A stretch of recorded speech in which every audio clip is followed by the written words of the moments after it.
Alright, we live now. Gonna check the quality first because I have been changing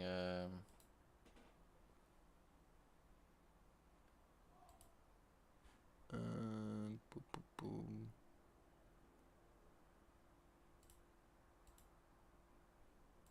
whatever.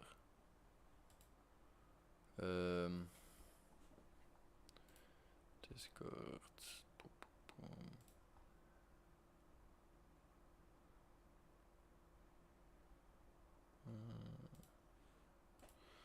Alright, so gonna have to check my my audio first because I've been changing a bit or trying to change it.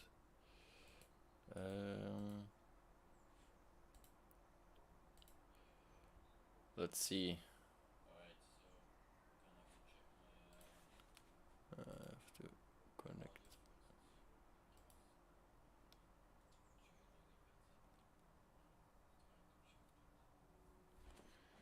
Let's see if I'm typing.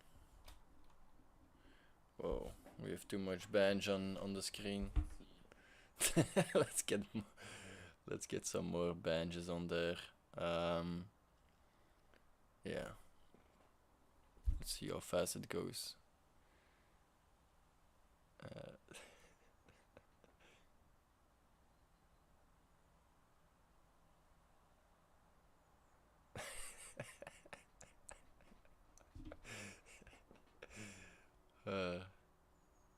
Alright, sorry.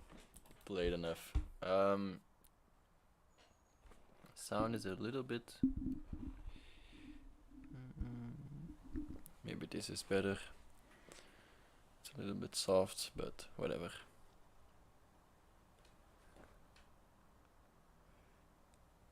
Sorry. It's pretty funny. Alright. So today, check-in moment. Check-in number 17.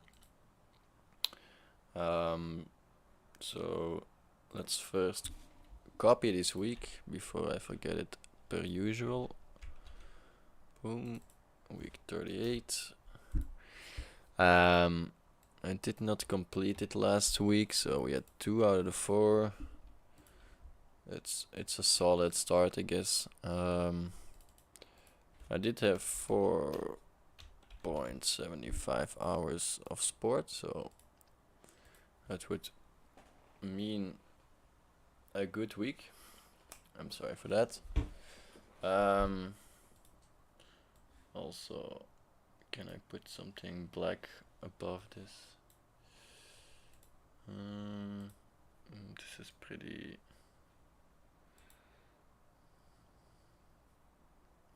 Whatever.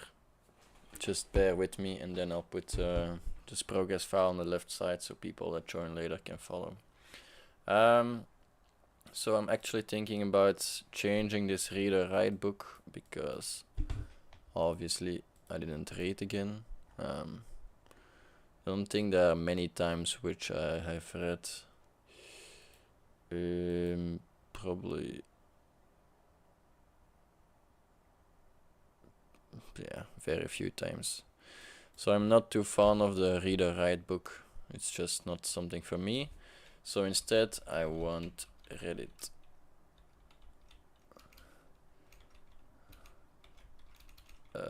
Help people on Reddit. And I'll start with 1 hour in the week, I think.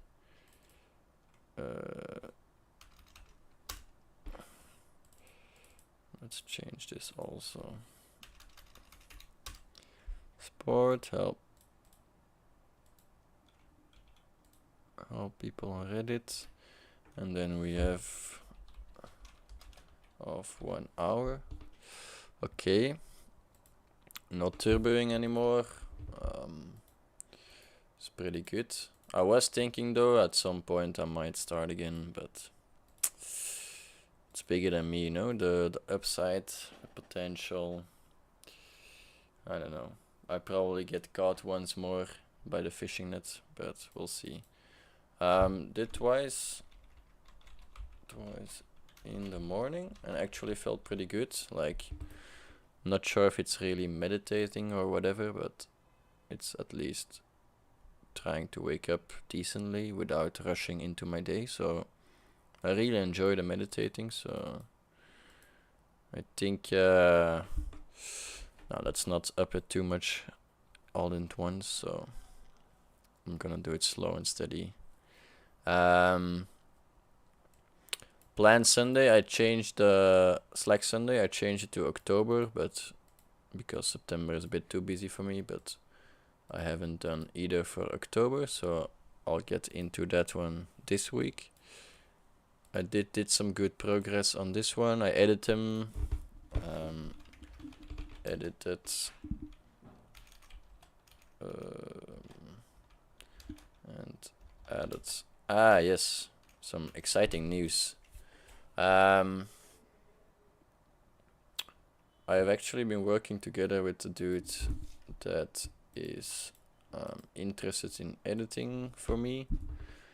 He's not really professional or something, but he's just like doing it for free at the moment, trying to get some experience. And once we have like a thing going, then he could start charging me. But for now, it's just like symbiotic, I would say.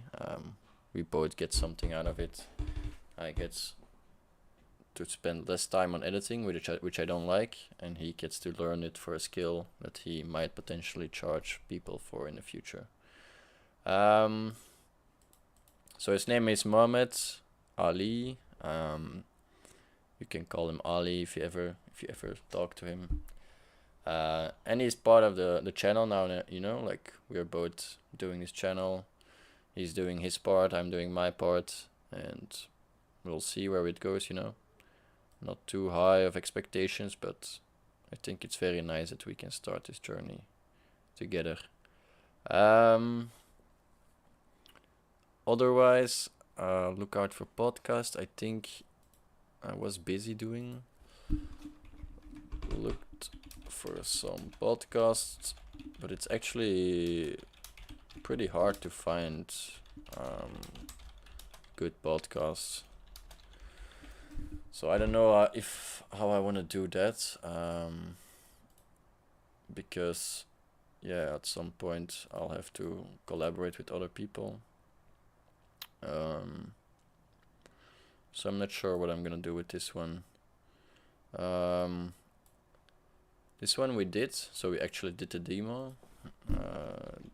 And went pretty well, so I'm very excited for this one, which also means that we can eliminate it from this one. Get Discord channel up and running. To be honest, I have not done too much for it. Just been answering, I think his name is Bob. Is it Bob? Just been answering Bob on the Discord channel. He has some thoughts and experiences to share with us. So he's a very good guy. I know people probably saw the text and were like, this is too intense. I totally get that. But he's honestly a good guy, so if you ever feel like reading it, go definitely do that. This one,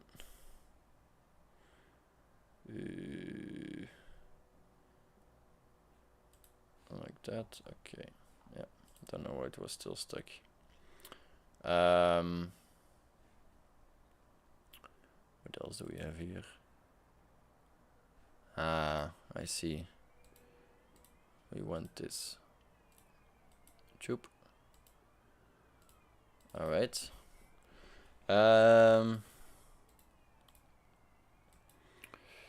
Promotion and branding. I think this is gonna be a red one. Yeah, actually it's kind of green, to be honest.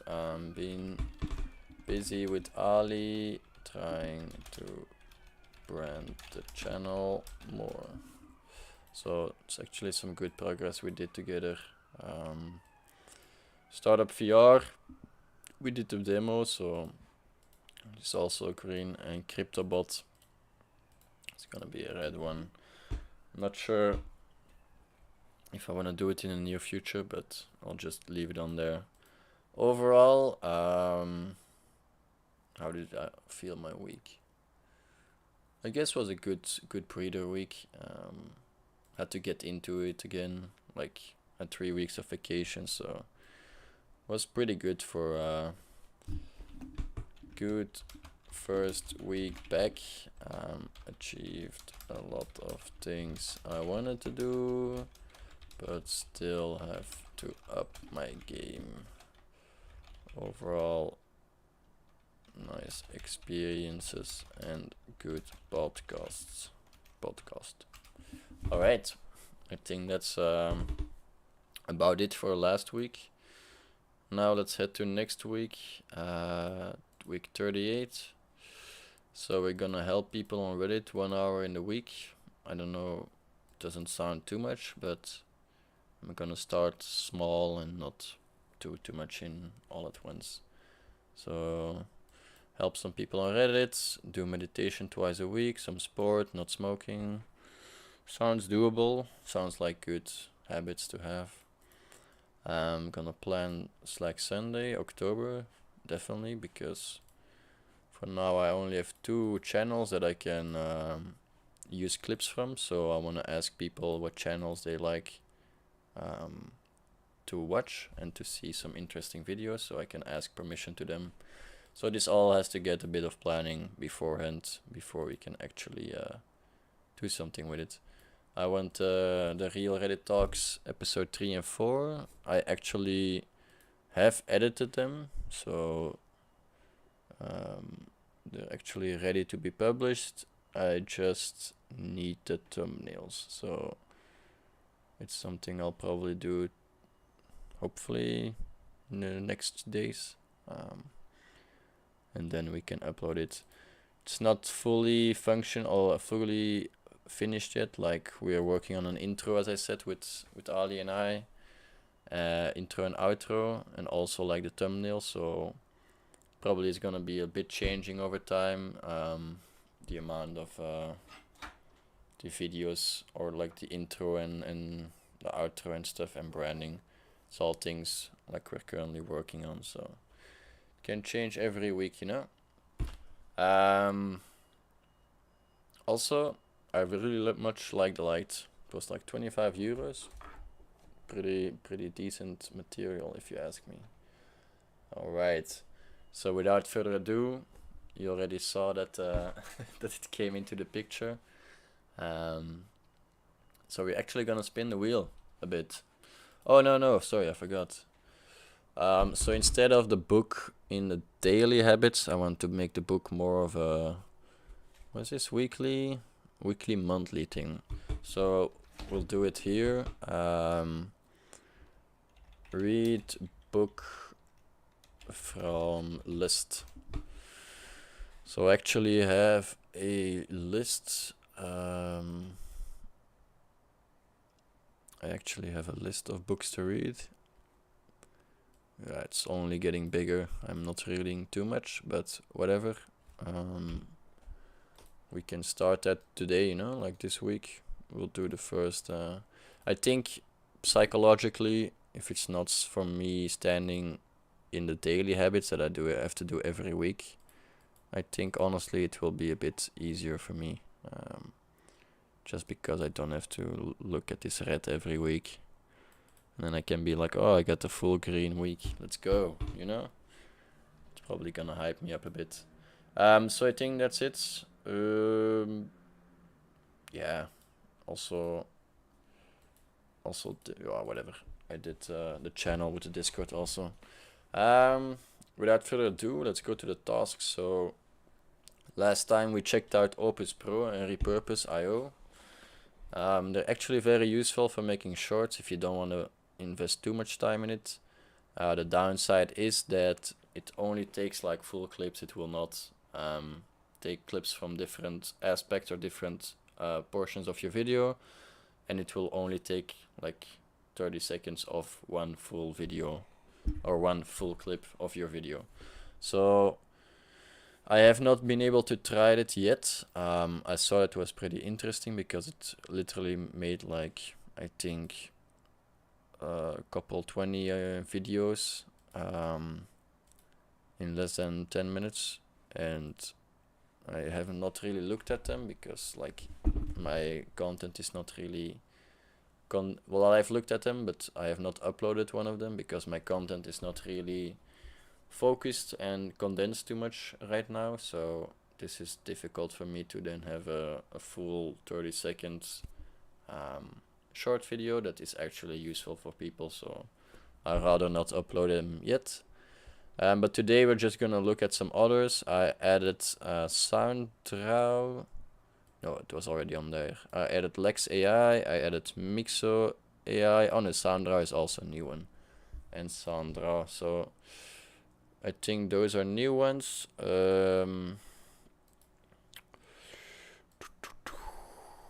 am I gonna add? Let's see how much AIs I have on there. Okay.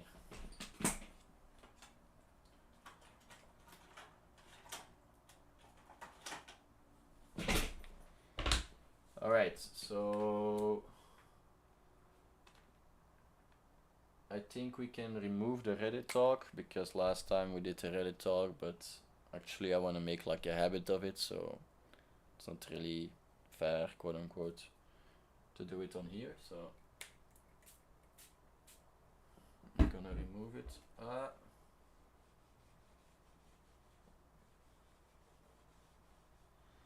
Alright, this actually worked pretty well, the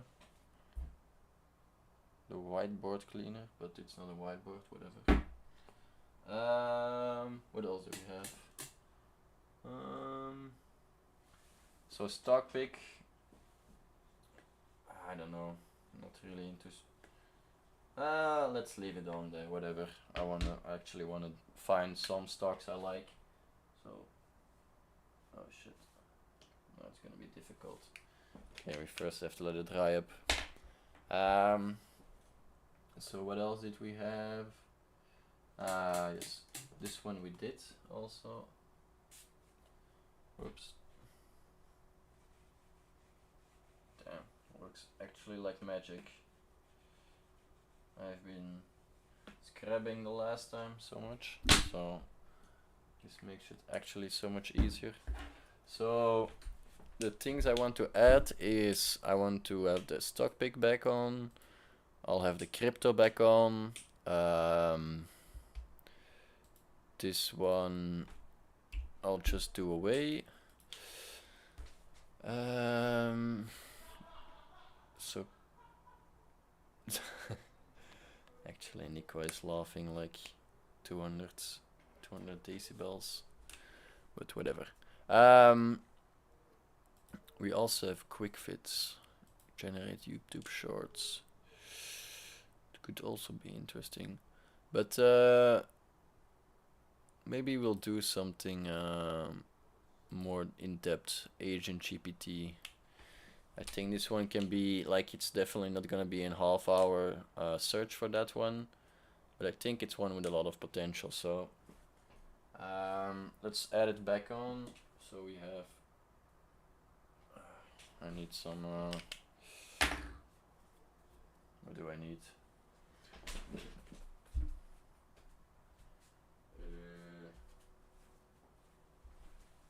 Just gonna take a towel, I guess. Whatever. Okay. And towel here.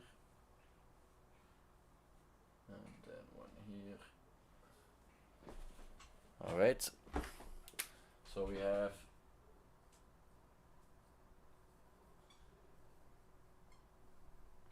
stock pick. We have crypto.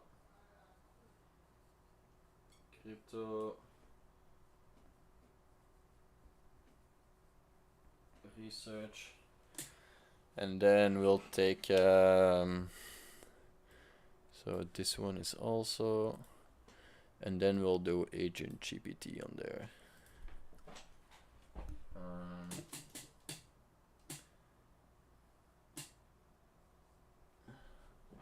see shit.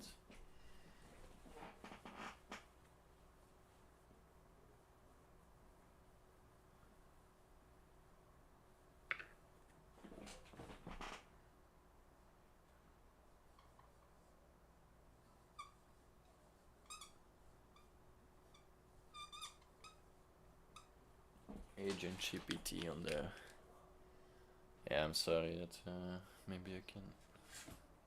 Oh, this makes it horrible. Aha. Like this. Okay. Alright, without further ado, let's spin the Willy Wonka. I just named it Willy Wonka because I like it the most. Whatever. Alright. 3, 2, 1.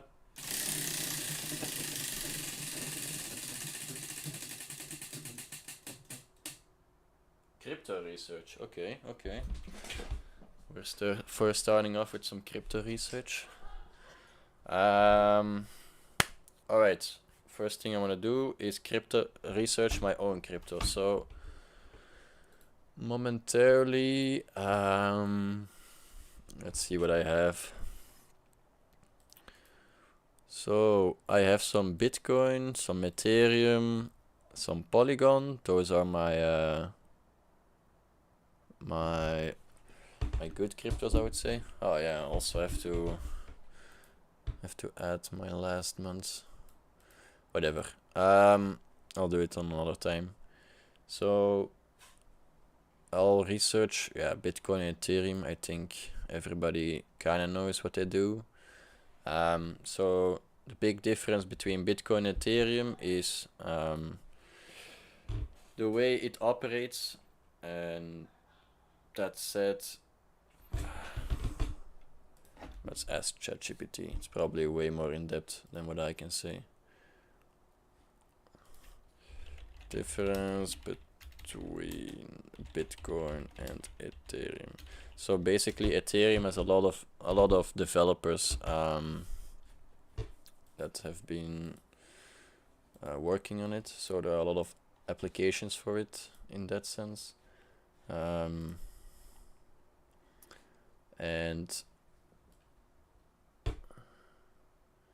can I do it like this? Properties. Okay. And then we just project the task list. Something like that. Oh, no, it's not gonna work because boom. Boom. Right. Oh. So now we have the tasks on there too. So basically, let's see. Bitcoin to purpose. Bitcoin was created by an anonymous person, whatever. Decentralized peer-to-peer system. So basically, I trade you, you trade me, no in between characters. Oh, also forgot to do the whatever timer.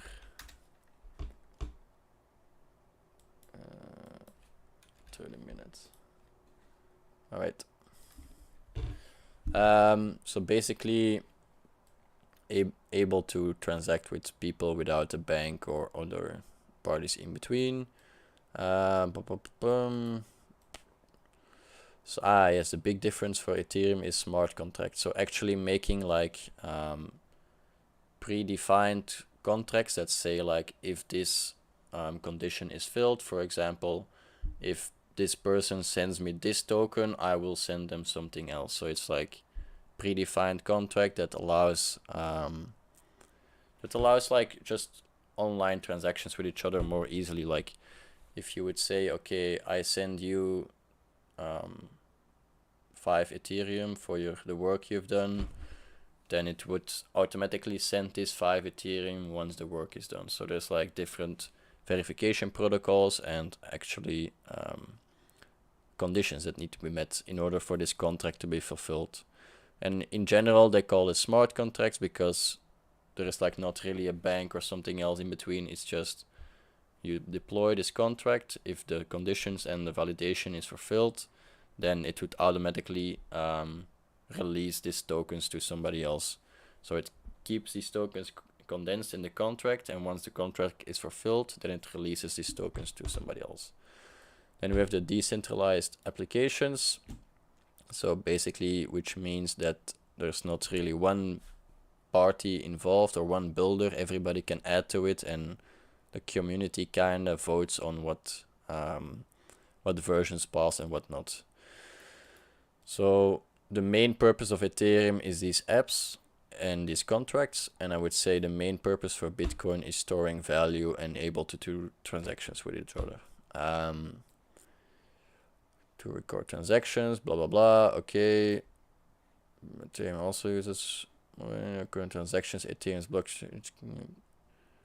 Yes, that's what I was talking about. These conditions for smart contracts. So basically, Bitcoin doesn't have this ability to implement smart contracts on the blockchain. So that's a big difference. So Bitcoin has very limited abilities for this trading. So it does have apparently some basic scripting capabilities. It's not Turing complete, which means that machines can also pass this scripting, because a Turing test is designed to see if somebody is human or not. I think so. Turing test.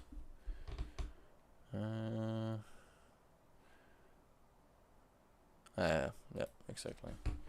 Okay, so self-executing contracts, that I should have said that more specifically. So once the conditions are met, there's not somebody that has to release it or somebody that has to trigger it.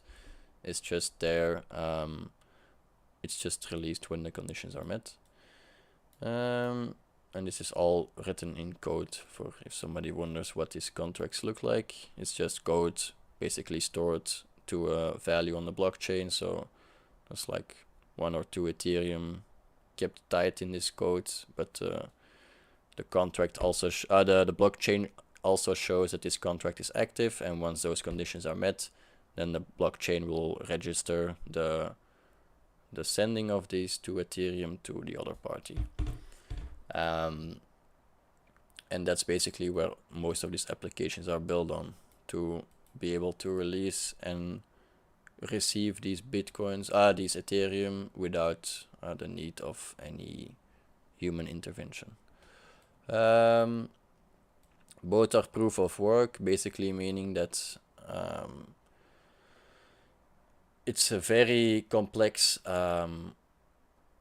So every Bitcoin or every Ethereum that is being stored gets a unique numeric code or numeric value attached to it, like a transaction number, and these are very unique. And in order to find the next number, a lot of computers are competing each other to find this new number. And once it's found, the person that found this number actually gets to keep the reward. And in many cases, it's just basically Bitcoin, or how they call it, the gas currency, and that can be something different. But for Bitcoin, it's just Bitcoin.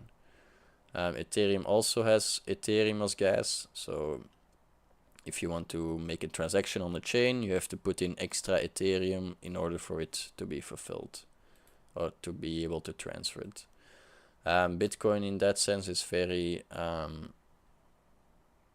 well, it's not more expensive than Ethereum, but basically both of them are not that cheap to trade on. So usually people rely on a second currency, for example Polygon, which I invested in, and it's basically another layer on top of the Ethereum network. So it uses the Ethereum network for the official transaction details, but while it's down, like, it will cluster a lot of transactions together and make one Ethereum transaction. So it actually doesn't have to process these or take this long process fees each time to get on the Ethereum chain. It only does it once every now and then.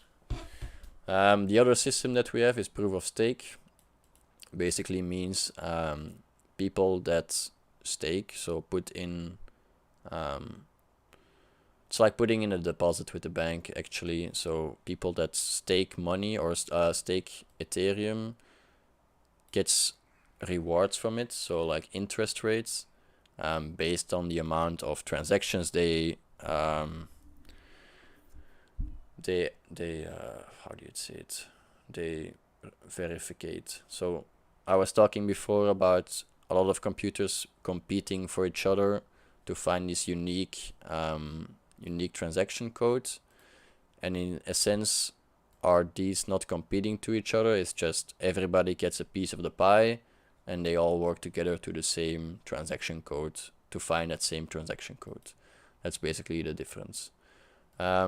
That's why it's said it's more energy efficient, because not everybody's competing, but it's all working together. And that's these validators, the people that stake Ethereum. Supply cap. Bitcoin is capped. So in general, things that are kept are getting more expensive over time, as supply diminishes and demand stays pretty high. Then people will pay more money to get their bitcoins.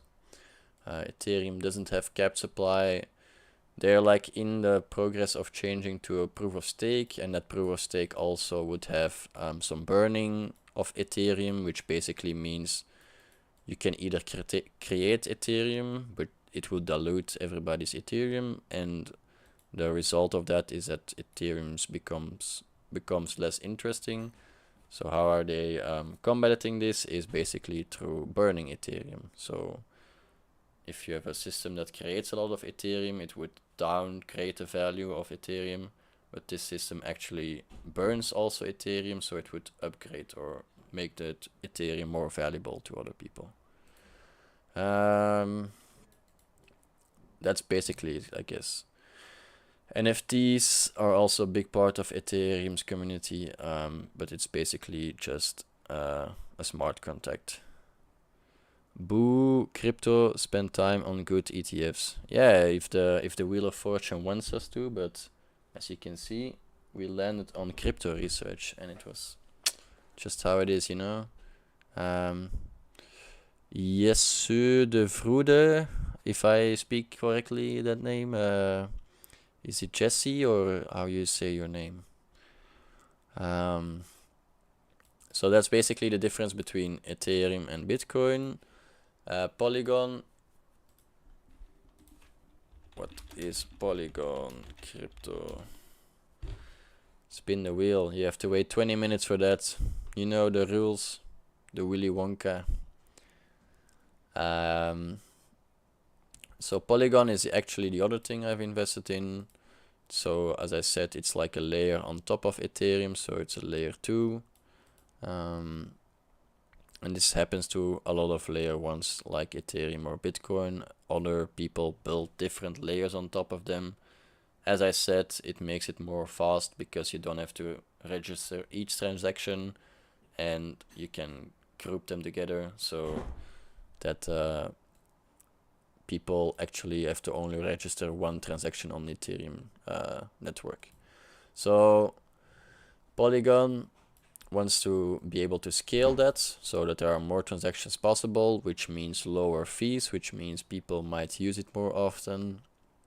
And that's of the Ethereum network. I personally think it's a more interesting one with more use cases. So if I suggest anything, you would probably want to be more looking at Ethereum networks. Plasma chains, what are those? Plasma chains. Just separate, but executing transactions off-chain. I see, okay. So there are differences apparently. One has transactions grouped and validated off the Ethereum network, and the other one has transactions grouped and validated on the Ethereum network. So this is my portfolio, Jesse. Jesse, you can calculate yourself what the worth is of that crypto portfolio, because this one is related from end of June. Anyways, interoperability. Polygon is designed to interoperate with multiple blockchains. This means, so the other interesting part is that once you have one layer on the Ethereum network, there are like maybe 20 or 30 other different coins on that network, and it becomes really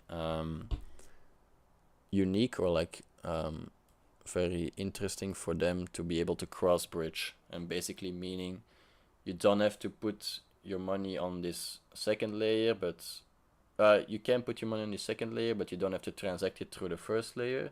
You can directly transact it to another layer instantly. So this makes the whole ecosystem on top of the Ethereum network way more interesting, because you can obviously move your money quicker between those different blockchains.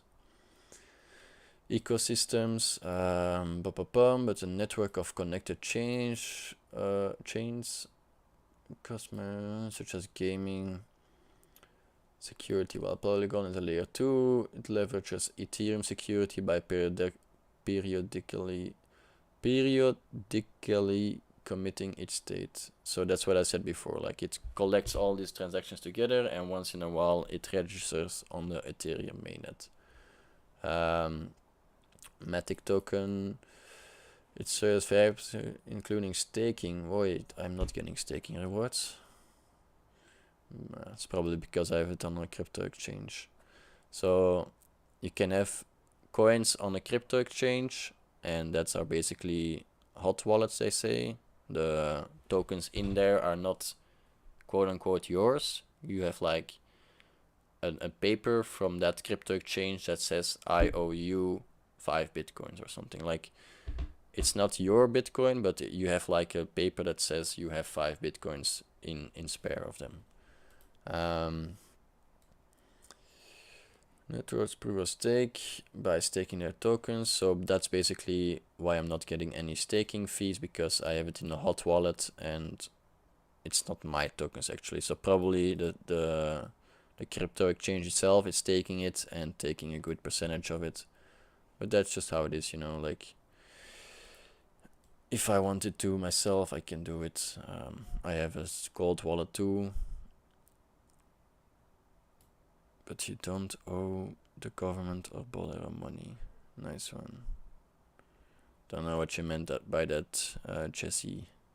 So, whatever you have to say it. Developer friendly, blah blah blah. Okay, basically a layer on top of Ethereum. That's what we have to remind. And then we have mask network. I would probably also have to add another one. Kind of forgot how it's called, but whatever. I bought it on the Jiffy. But the mask network. Explain about the mask network.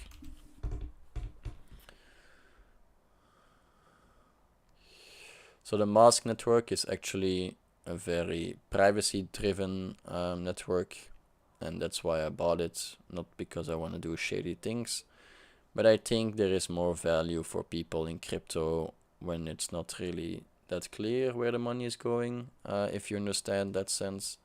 So the mask network is actually something that hides your identity. It doesn't allow sharing of your financial transactions, and it also encrypts all messages. That's why I think for me it's like a uranium play, which basically means that I don't want to hold it too long.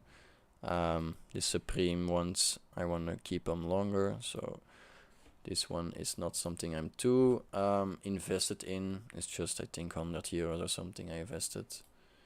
Yeah, 100 euros, so it's down bad, but whatever. I believe it will regain its value at some point. So basically the mask network is hiding your identity and your transactions. I did not know this. It integrates with Twitter, Facebook and Instagram. Okay, sounds pretty amazing. So basically, it is being used for black market shit and stuff. I'm not in that stuff, but I believe if there is a value to the token, it's that value, because before it was Bitcoin. Bitcoin was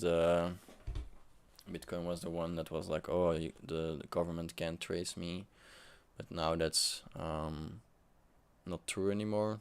They do have the capabilities to trace Bitcoin addresses and see who's linked to it, and that's where Mask Network, I think, will excel in the future. Now on to the more interesting part, which is looking at the the crypto market. So it actually had a pretty good peak here. It's down a bit, but yeah, well, it looks kind of good. I think let's do 1 day.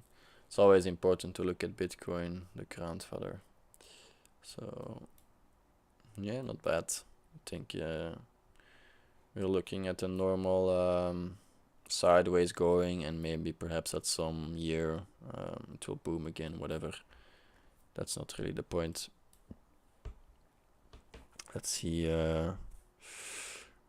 what other coin did I have? Kind of forgot my assets. I'll probably have to log in. Oh. I did not. Yeah, I need my cell phone for that, and that's not possible because it's my screen, my capture device. So whatever. I think we're gonna look at a few coins. Can I go like this? Oh, I also need that one. So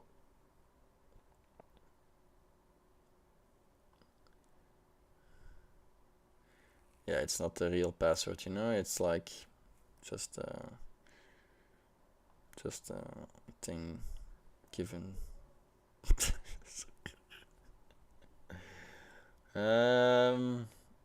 What was the other? What was the other one that I have? It was something weird. Optimism. Here we found it. So it's a pretty new coin. Well, for this exchange at least. So most of the times coins don't start in exchanges. They start by people promoting it on their own, hoping that other people fall for it. Basically, the pump and dump schemes. But this one is actually getting a bit of hype, I think.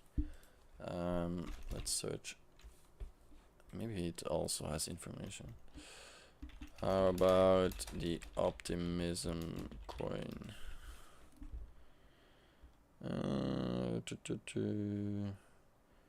Yeah, company working layer 2 scaling, also layer 2 on Ethereum. It's not a crypto coin, rather it's a technology. Well, now it has a coin. Optimistic rollups. Optimistic rollups are a type of level 2 layer scaling solution that allow for off-chain computation while still maintaining. Now I see. So we have basically two things. I have the Polygon, which is on-chain transaction details checking, and then we have the Optimistic, which is off-chain, which I talked about before. To achieve this by submitting a summary of transactions, a rollup to the mainnet for verification. No, maybe the same purpose. Let's see. What's the purpose of optimistic versus Polygon?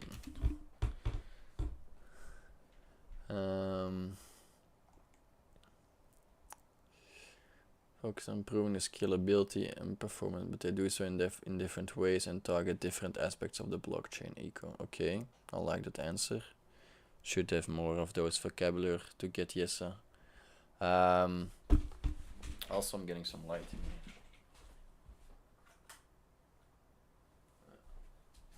here. Looks a lot better. 8 minutes and then you can spin the wheel. Layer 2 scaling.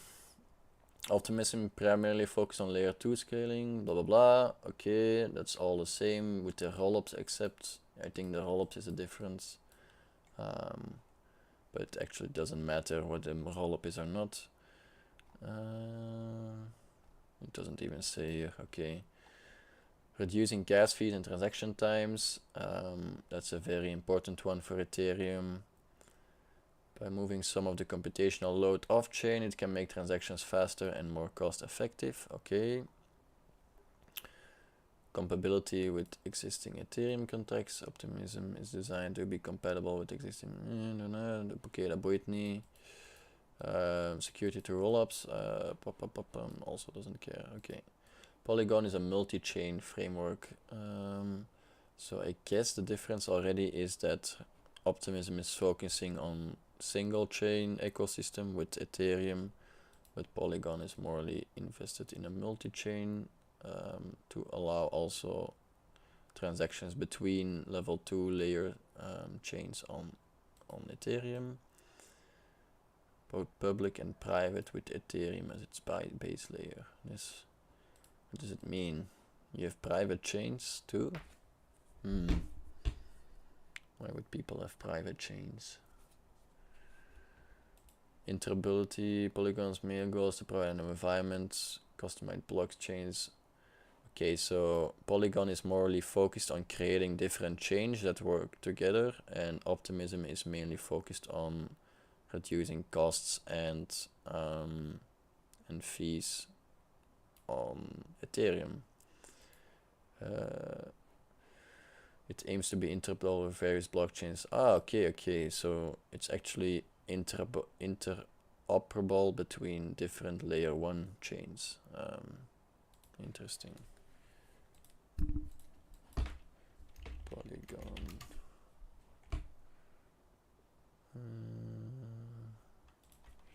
Crypto.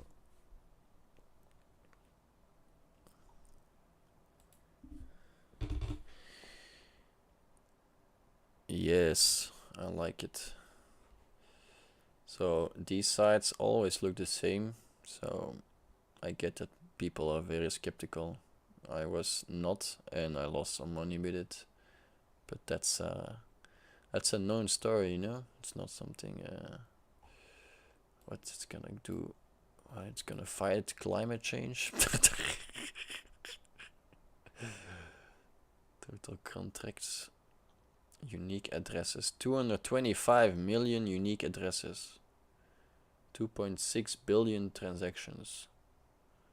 Okay, sounds. Average cost 0.018 per tix. What is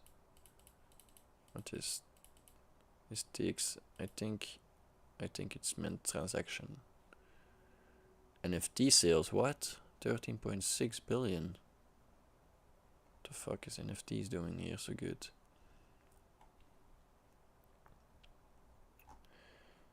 Okay, let's add myself to the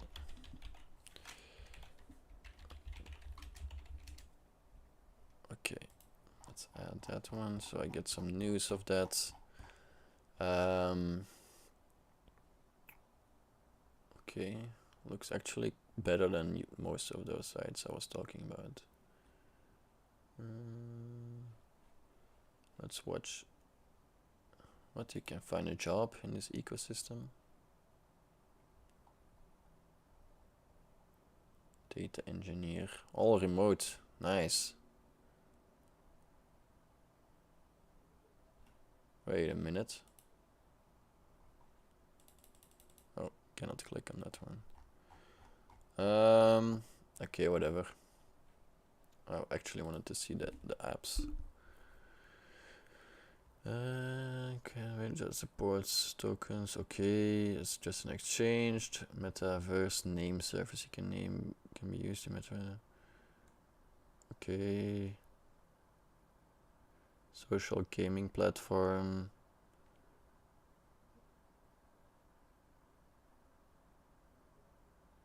Okay.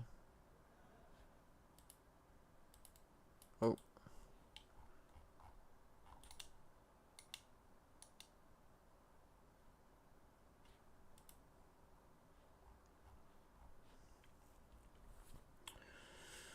It's another coin.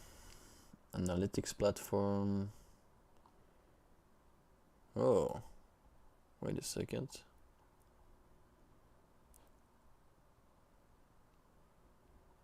Similar to apps. What does it do?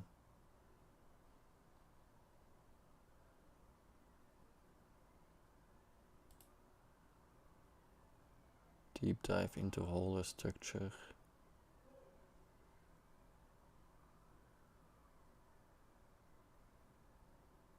Okay.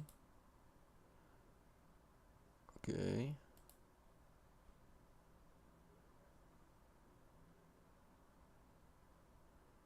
Trade on all chains at one place. So it's basically a crypto exchange with more analytics. Okay, that's not that exciting. An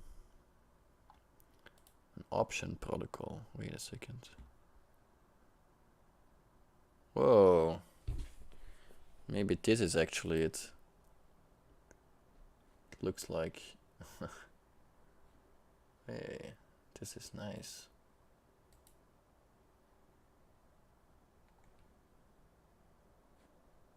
What does it mean? Okay.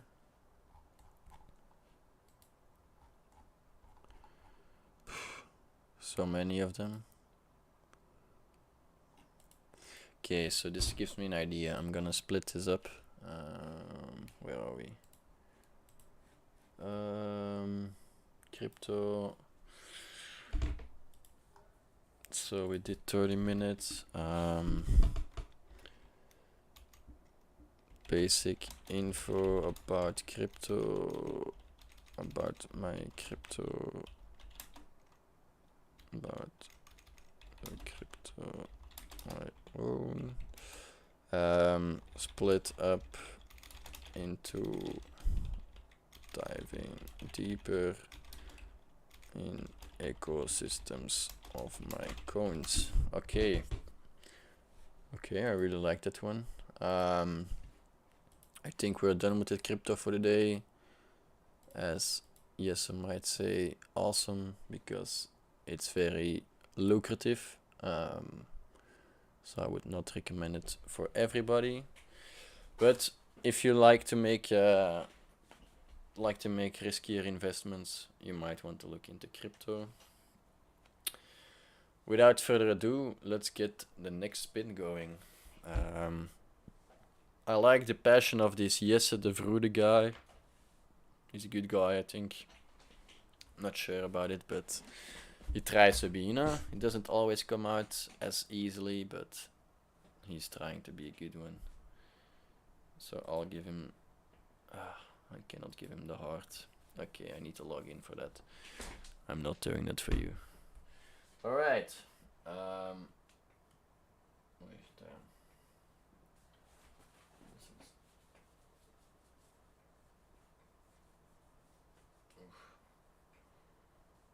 Very filthy, but whatever. Okay. Let's do the next spin. Oh shit, you're still here. I thought I had 0 viewers. So. Let's spin the wheel.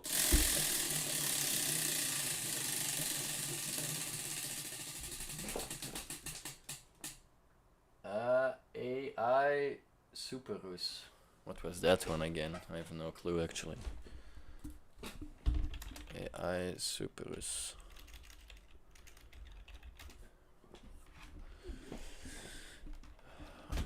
Ah, yeah, that was that one. Okay. gonna start the timer, of course. Boop. Like this, okay. Map out ideas with AI copilots. So basically, it's a mind map that creates, I think, your goals and stuff, and shows what you try to accomplish, and what you already have accomplished. So not sure how it works and what the AI part is, because the video seems, oh wait, what? The video seems pretty hang tight. AI is cooking. Okay. There's not much to click on, so I'm just gonna start this one. Sign up. Alright. Obviously, I'm not gonna show it every time. Yeah, my email addresses and whatever is already leaked for so long. So it's paying. Get the first month free by following me on Twitter, dude. Oh, my timer is frozen. It was just not open.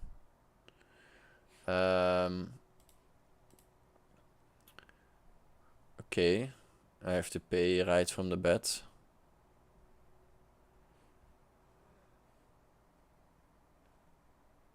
Yeah, I'm not paying for that thing. Dude, F you. I thought we would get like started free, you know, like.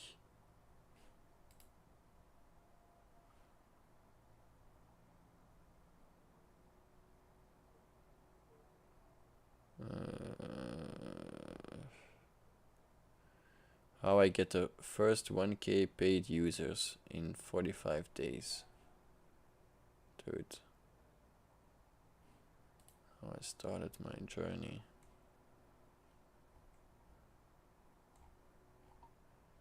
Dude, I don't care about that.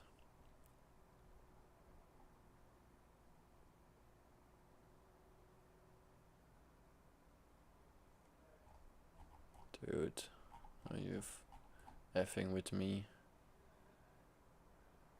Try playground, what's that? Aha. What's this?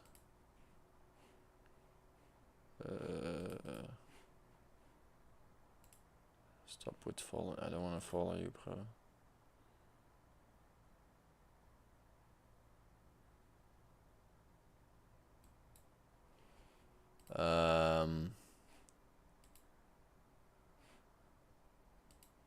Okay, I guess the playground is.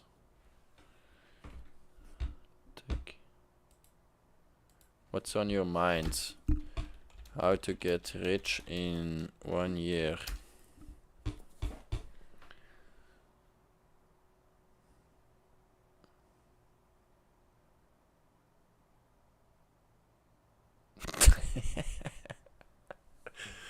Awesome. It's gonna write me a whole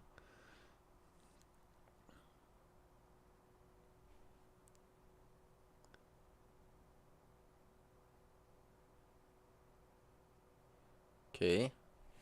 It's actually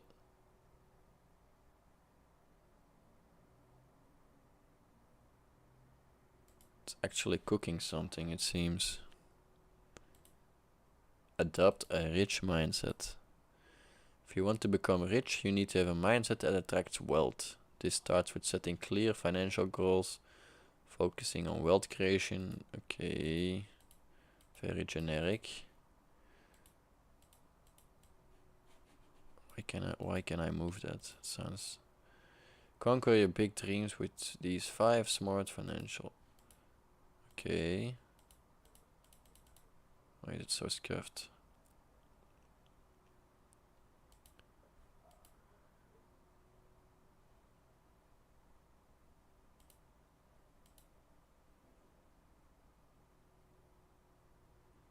Dividends.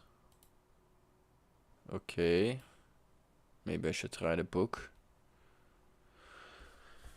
Value investing, short term, long term. Okay. Doesn't. Company is a sector leader and its business is highly profitable. No. Average company. Yes. Blue chip stock. Fairly priced or not. No. Over. Such stock can be bought. Okay. What do you think? Yes, is it worth the advice here?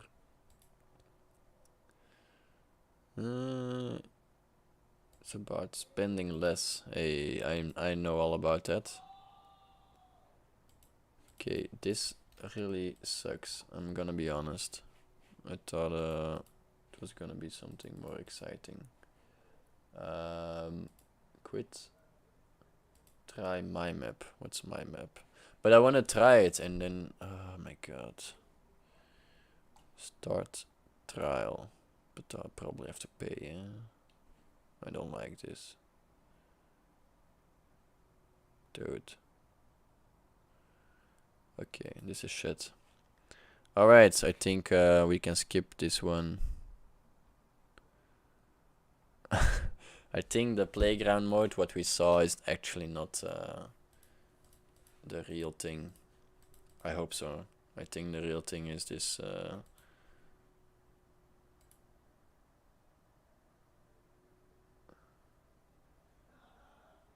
mind map.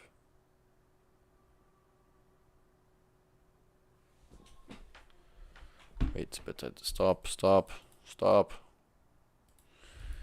What's on your mind? Give me 10 ways to become a millionaire in 5 years. Generating my map. Okay.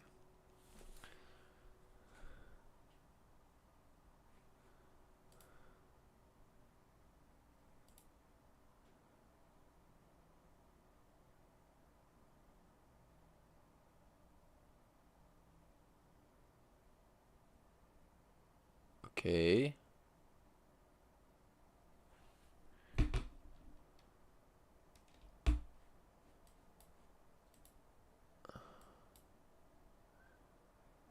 Professional gambling. Oh shit, what is it doing now? What are we cooking up here? Financial services.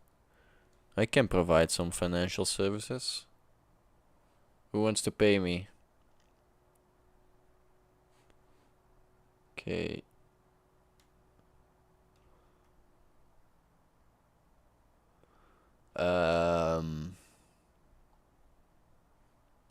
Become a YouTube star. Hey, he knows what I'm doing. Grow an Instagram. Damn, I'm just on track to become a millionaire this year, you know? I think I'm doing good. Leverage TikTok. Maybe I should try that one.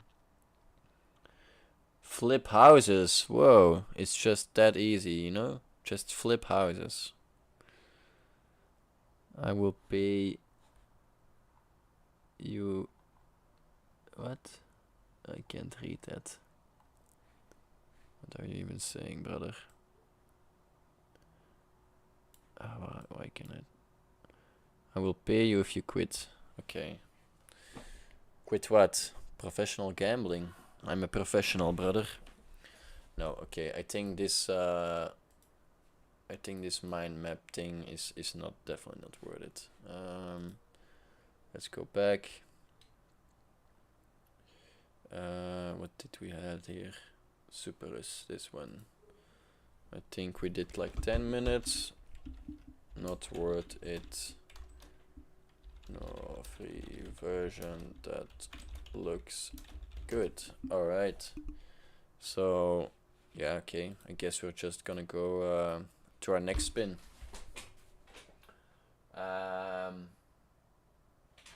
Maybe I should change it a bit.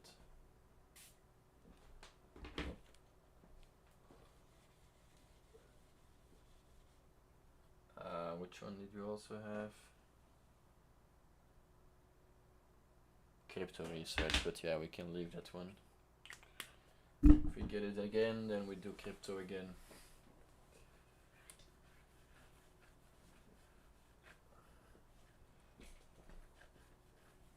Alright, let's do another AI on there. What do we have left?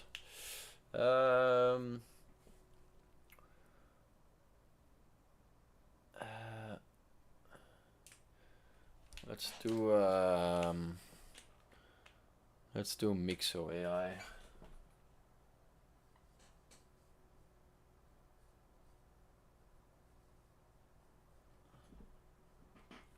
Mixo AI. Alright. Time to spin.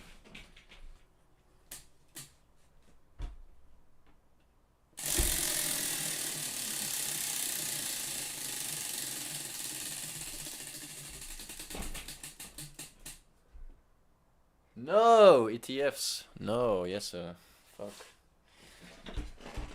Yes. Woohoo! ETFs. So much fun. Really the thing you should all invest in because you cannot lose money. Okay, now, all seriousness. It's actually probably the best thing on my board. I'll pay you at your... Okay. I'll expect some payments. So let's look into ETFs.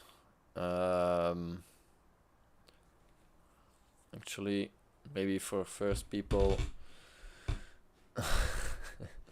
yes, is all happy.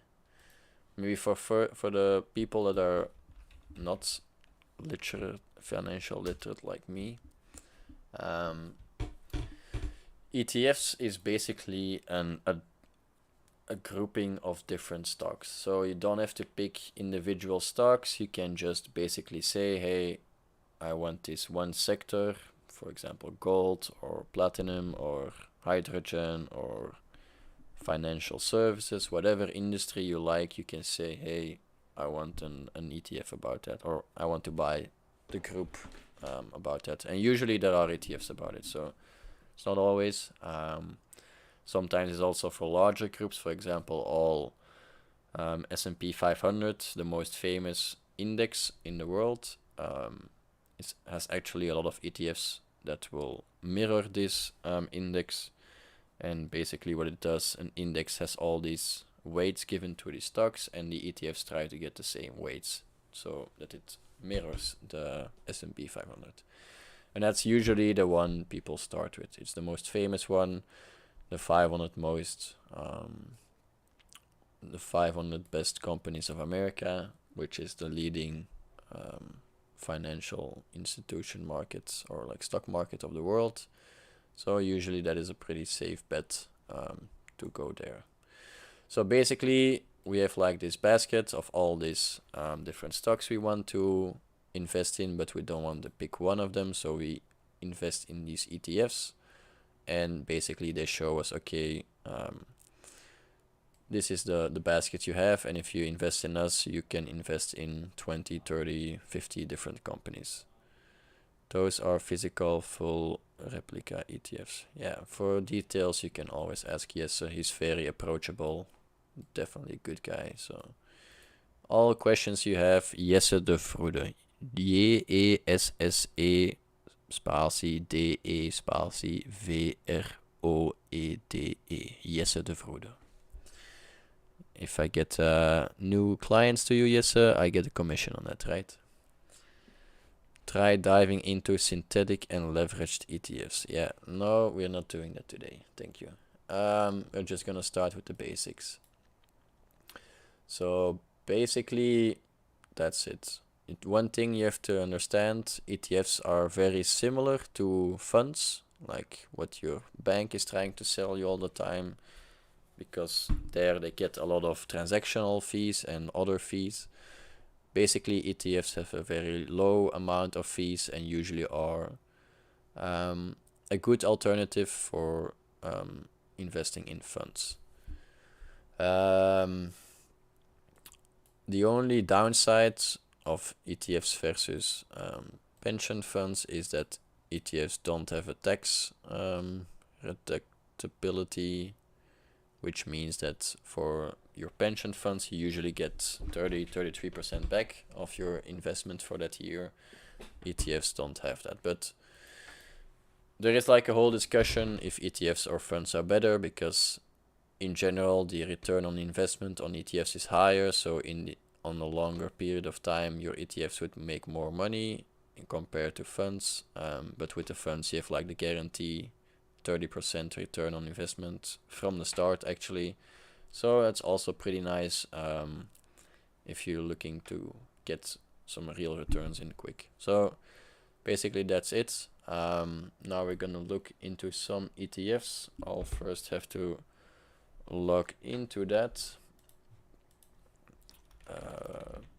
We're just gonna use Bolero.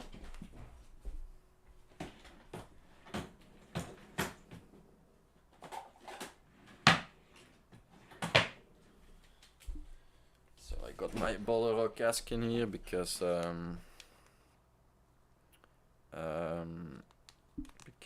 I don't want to take my cell phone out. Boom. So we can all have a good look at what a very professional trader looks like. So definitely never replicate these kind of graphs. Usually they indicate that somebody's trading without very much knowledge and just loses a lot of money for no apparent reason. You can even go that far to go down minus 2k if he really is that dumb.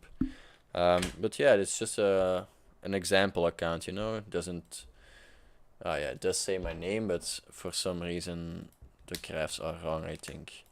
So basically what we want to do here is yeah, that's a good. I'll talk about distribution and accumulation and the impact for the burst tax. That's a good point. Thank you for helping, Jesse, for once. No, okay, sorry, that was a bit farce. So basically what we want to do is usually your broker or whatever you're using to buy stocks will also have like an ETF tab. And don't click on this other one, turbos and sprinters. It's a bait, but you'll probably get baited at some point again. But this one is what I was talking about. So we have ETFs on stocks, we have ETFs on bonds, we have ETFs on commodities, and then we have ETFs on some other things, it seems. It looks like coins and volatility, but oh yeah, we actually have volatility. Okay, interesting. This looks like it could be something, but these don't look like. Whoa, Bitcoin, Chainlink. Wait a second.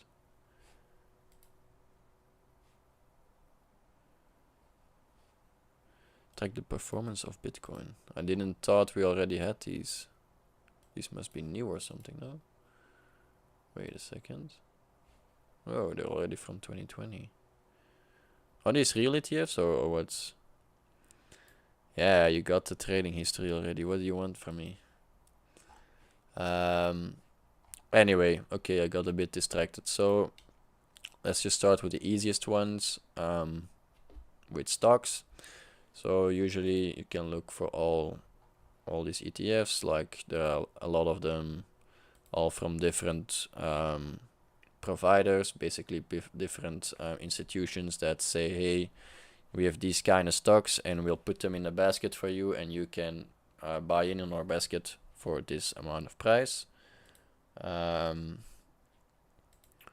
So let's go into the S&P 500. Then we want to go to North America, search, and where can I add some text here?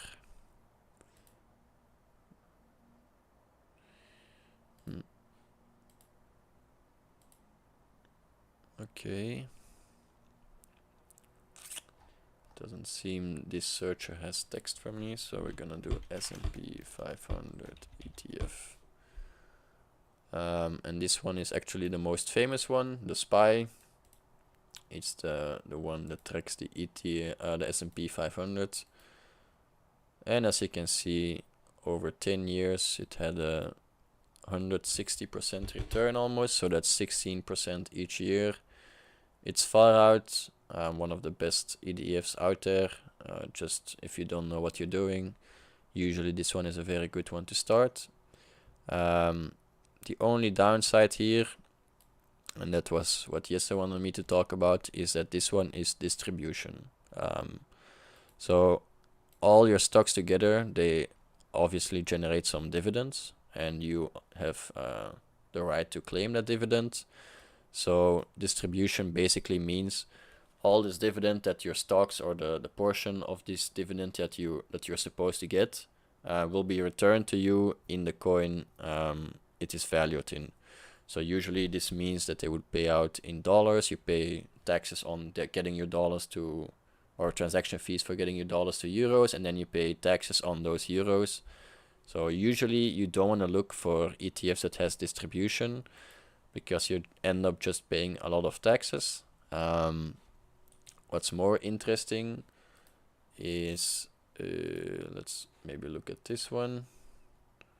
So this is an S&P 500 tracker or ETF, and it is capitalization, accumulative. So this basically means the money it's getting, that this whole portion, this whole basket is getting, and where you have the right for a portion of it, it's going to invest again in buying more stocks. So the basket is actually growing, which means you're not really paying any taxes on that until you actually cash out.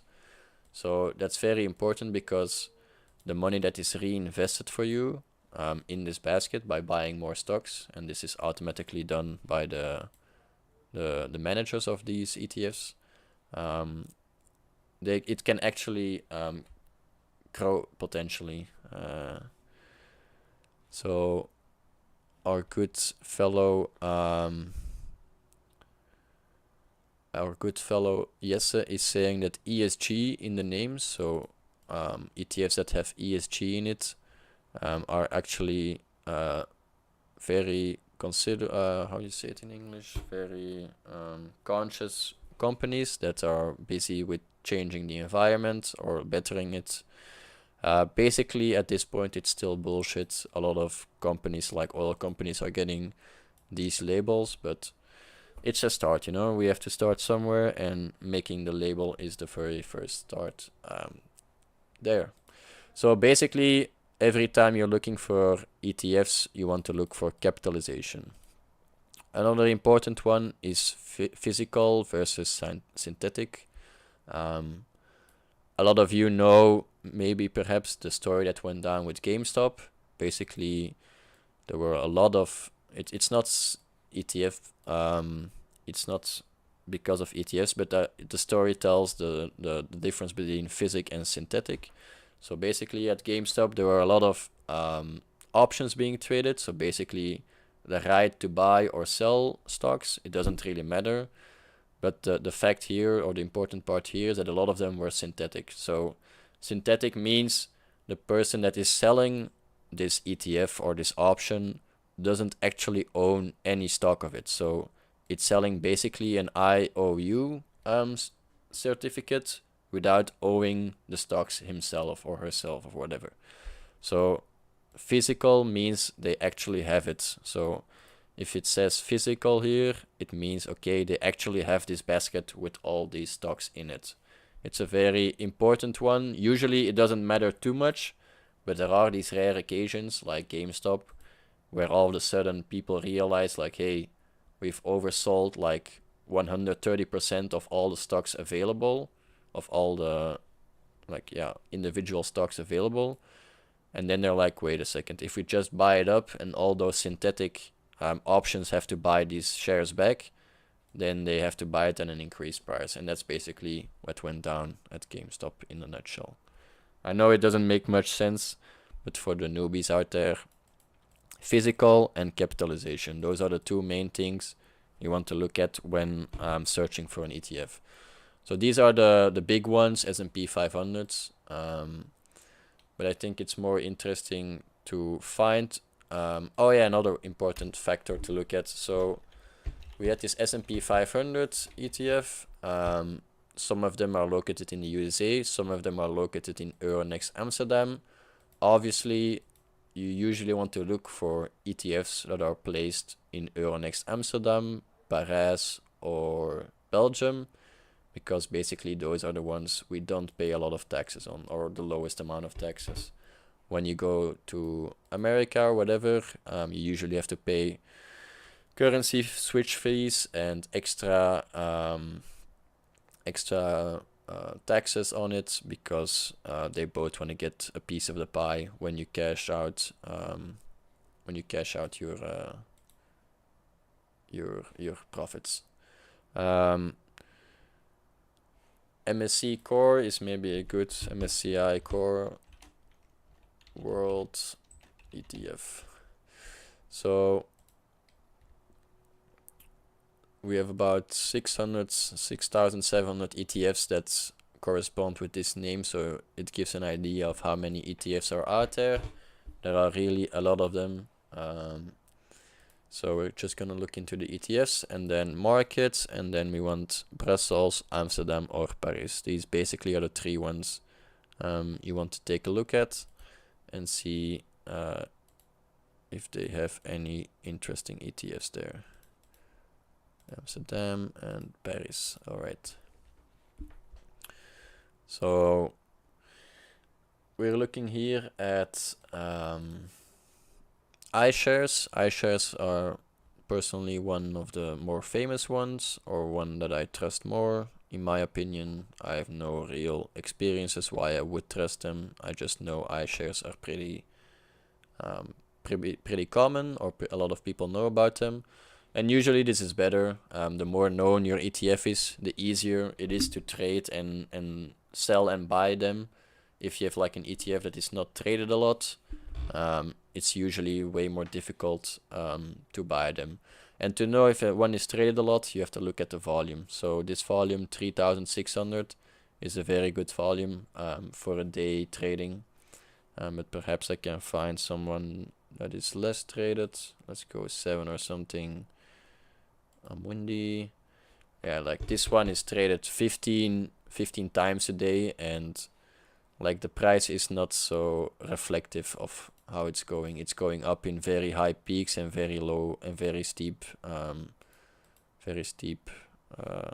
rifts. So usually you want to look for an ETF that is also traded a lot, just so the price is more accurate to the actual thing that's going on. So let's go, for example, to this one. No, this one is this, so it's distribution. We want an accumulating, so probably iShares here, this one. This one would be a good one. So it's a global equity. Look at tracking error and expense rate. What is tracking error? Is that this one? What do you mean by that? I think it's what it means is this one. So it's like a cost that you have to pay, or that goes from your ETF each month or year. I don't know the time frame. And that's basically the same to a fund that your bank would have. Like they have people managing those. Oh, my cell phone went dark. Aha. Awesome. Seems like my cell phone is flat. So we have to look into that, how we're gonna fix that too. Give me a second.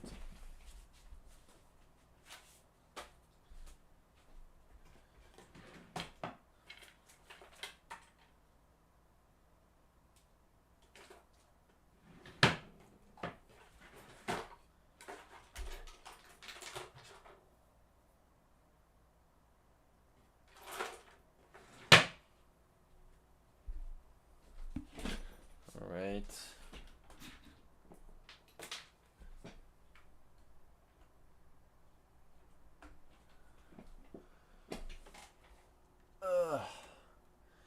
Now we have to wait till als je een ETF van S&P 500 buy, then look at how much it diverges from the chosen index.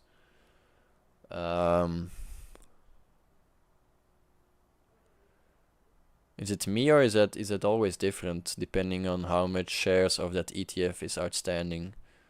By the way, this one 245. All financials aside, there are ghosts that needs to be investigated. I'm probably doing one more after this one, so we have 10 minutes, and then I'm gonna do one more, and then I'll have to eat still. So investigation of ghosts will have to wait for another day, presumably Thursday in my head. Anyway, I think my cell phone must be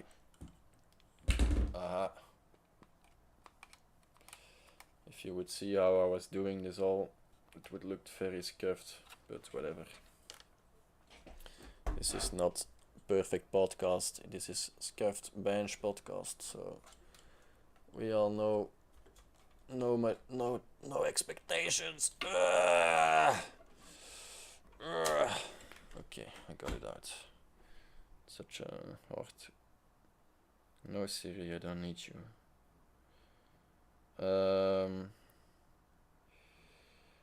Okay. Allow access, I guess. I don't care. And now I have to open this up again. I think. Like this. Like this. Like this. Like this.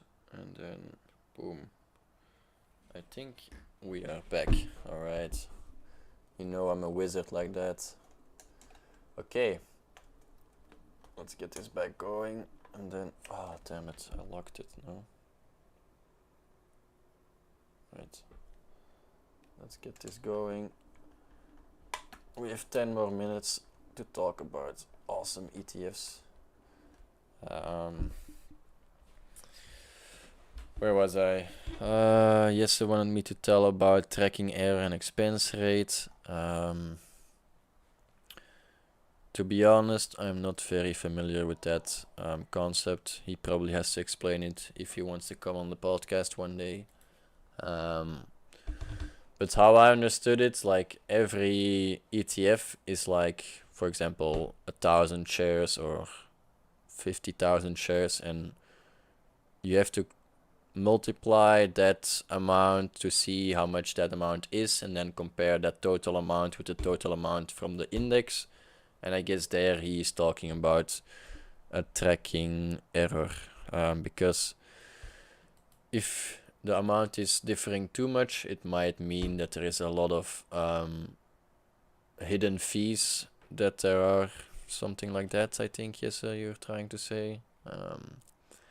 But don't have to worry about too much. Or I would not. Maybe that's why I'm staying poor, you know? What's the book? Rich Dad, Poor Dad? Whatever. So this one actually did 190 almost on 10 years. So you can say like, okay, 10 years is a lot of good money that comes to you. Nee, ja, sir. Then hereby, yes, sir, you have to come on the podcast one time to explain it. Or you can, you could also you could join in Discord. You know, you have to just join back in the Discord channel, and then you can explain what is different that I'm not getting. And everybody is playing games. Woo! Okay.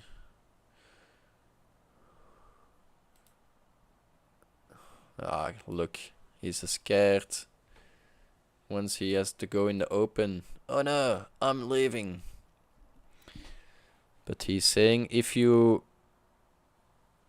100% full replication.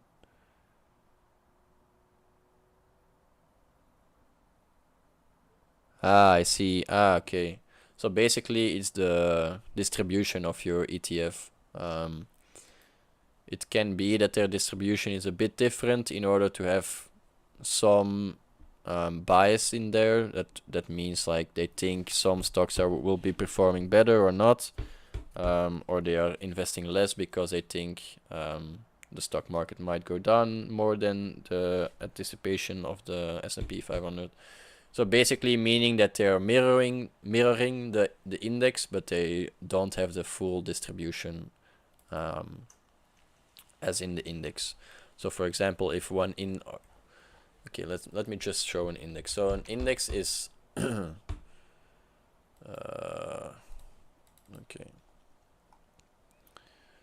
Let's just go index. For example, let's take the French index. I think it's my favorite one.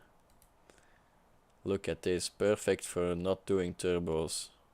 And in 2 years it's gonna go rally again, and then I'm back in the turbos, you know. That's how it goes. Close enough, right? Hey, like I'm doing fine on the spot and learning new things, you know. So if you want to compare this, I guess, onderliggende waarde. Yeah, Bolloré doesn't have weights, so that's pretty difficult to compare. I don't know how you would do it, but basically you want to compare all these weights and see how much it is valued, I guess. So this is valued 7,206, whatever. And then we have CAC 40 ETF accumulating. So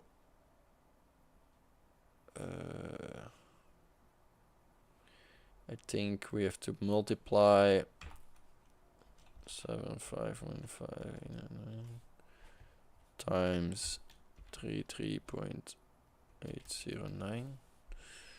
So that's 250 mil in this ETF alone.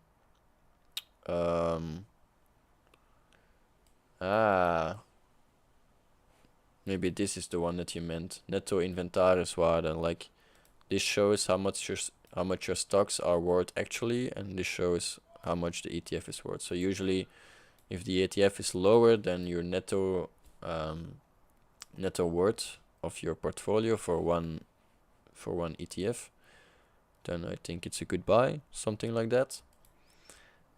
Total cost. So basically, so this is actually pretty good that it shows the total cost, because usually you have hidden costs that you don't see, but here it has the manager cost for maintaining the activa, boekhouder, so much cost. Ja, nu wantrouwen met aan- en verkoopaandelen maak je geen data uit. Okay, whatever. So this is basically the running cost. So if you buy this stock for 30.8, after 1 year, I think the stock will lower the netto inventariswaarde with this amount. So basically,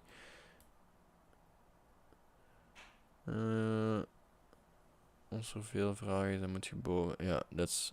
Yeah, okay. Yeah, we're talking about different things here. I'm not an expert, so I guess these are the most important ones to keep track of. First, you have to search what you want to track. You want to track stocks. You want to track obligations, grondstoffen, commodities. I mean, usually commodities are not that. Oh, okay, they have a lot of commodities. Never mind. Maybe we can do like. Let's do sugar. Let's see what we have for sugar. The markets are not good, so there are a lot of taxes in Frankfurt and Milan, so I would not recommend buying ETFs there. Let's do palladium. I think yes, that is at one point. So we have here one palladium in Amsterdam. Palladium is not doing so great lately. So over 10 years you would have done 80%, which is still pretty good actually. 8% is actually very, very impressive. I did not know it was so good. It has a low trading volume, so you have to be aware of that. Not available. This looks kind of suspicious. Turning current movements in palladium spot price less than applicable when less applicable. Here 1675 is backed by physical allocated palladium held by HSBC Bank, basically the biggest bank in Europe, I think. Only metal that conforms with okay, that's good. Oh, so basically this one is would be a good one. Capitalization, it's physical. It's you're paying here more than so this one is actually over. A lot of people are interested in it and are willing to pay a little bit more because I think it will rise more in the future. It has a high cost percentage, but maybe in comparison to the total amount of money it's not that high, because the first one was like 33.8 and then what am I doing? It's the other way around. Oh damn, it fucking tripped me out. Okay, so basically that's all I know and all I want to say about ETFs for now. That was pretty interesting actually for myself too. Yeah, this one was the one I had. So actually looks pretty good one. It has 1 million. Okay, it's not that liquid, but doesn't matter too much. Maybe last thing I want to say, for beginners, always go long. Just everything wants to go up, so there's no need to speculate things will go down. Oh damn, you could never see. My bad. Actually never saw the, so you guys never saw the netto. Oh damn it. Okay, that's my bad. Maybe I should drag the screen a bit like that. Okay. Routine. Okay, let's do one more spin the wheel, and then we are done for this check-in moment. It's actually funny how much cables and stuff I have going here just to keep this up. Alright, let's do the last one. Do I have to change ETFs? Whatever. If I spin ETFs again, I'm just gonna search for something I want.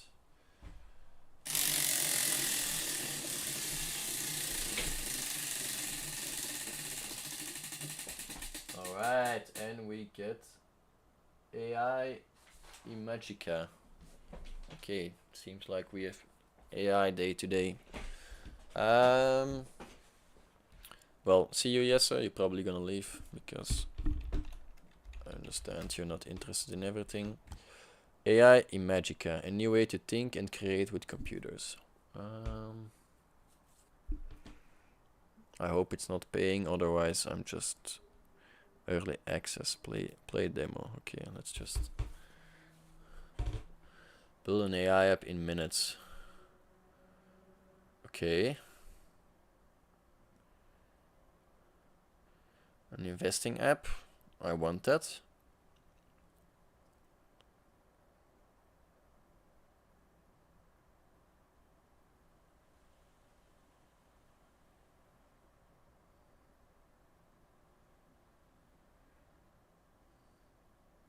Wait, what? That sounded too easy.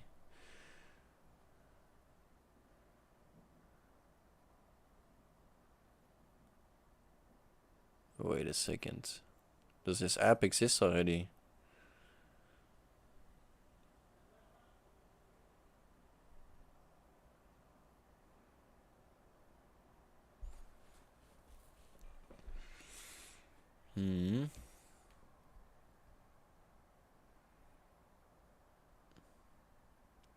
Create an AI by describing it from idea to product at the speed of thought. Okay. No code. Real-time data. And we have to add our own data sources, okay. Is any input or output including text, images, videos?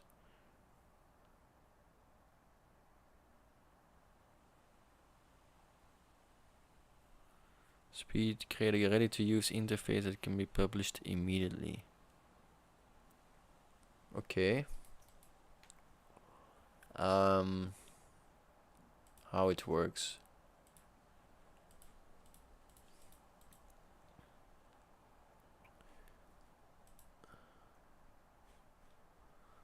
How it works, okay. So how does it work?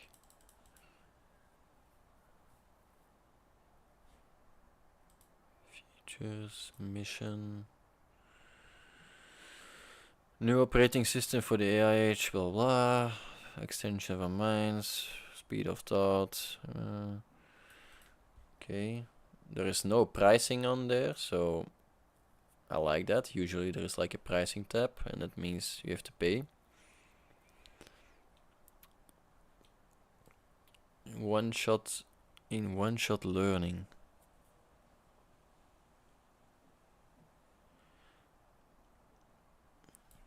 Okay. Enter your email address, brother. Could have told me this in front. No. Let's whatever. Let's see. If it spams me, I'll do it on another email.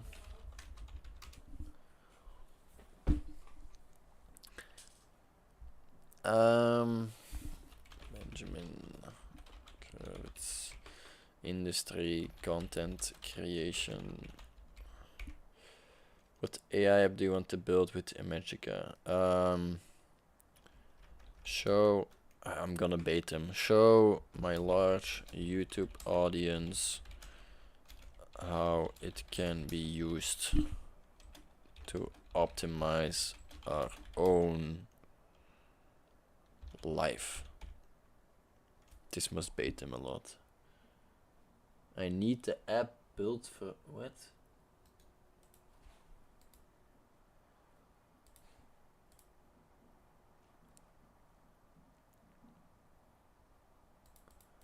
Additional information? No way.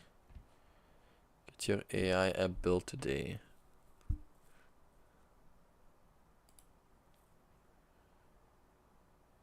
Okay. What's your name? Benjamin. I work for myself.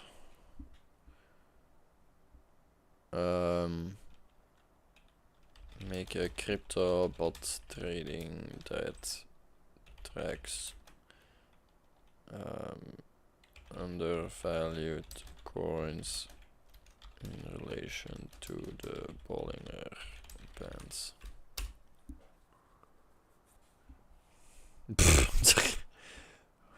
What? 1,300? Wait, what? I have a bigger I'm not willing to pay that much. 0. When would you like to have the services finished? I'm flexible. Crucial for your app, Benjamin.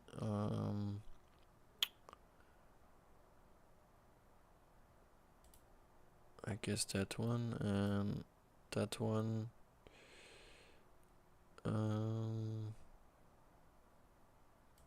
I guess those are good. Let's see if I can find something. Who is texting me?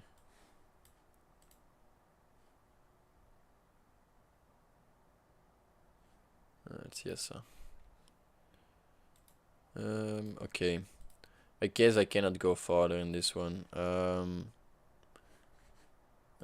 just... Oh, I forgot to put the timer in. Okay, this basically is 5 minutes. Had to register. Come back when more is... When I got in. Okay. So, Imagica is not on the list.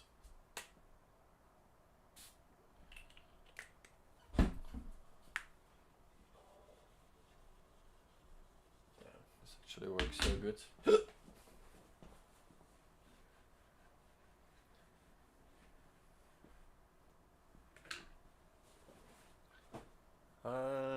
So we're gonna add another AI, I guess. Lex AI. Let's do that one. Lex AI. Okay, last. Or how long am I streaming already? Maybe it's good for the day. 1 hour 45. Let's do one more. I just want to see what the spin is like. We probably want to half an hour, but whatever. Okay, I have to get a bit looser.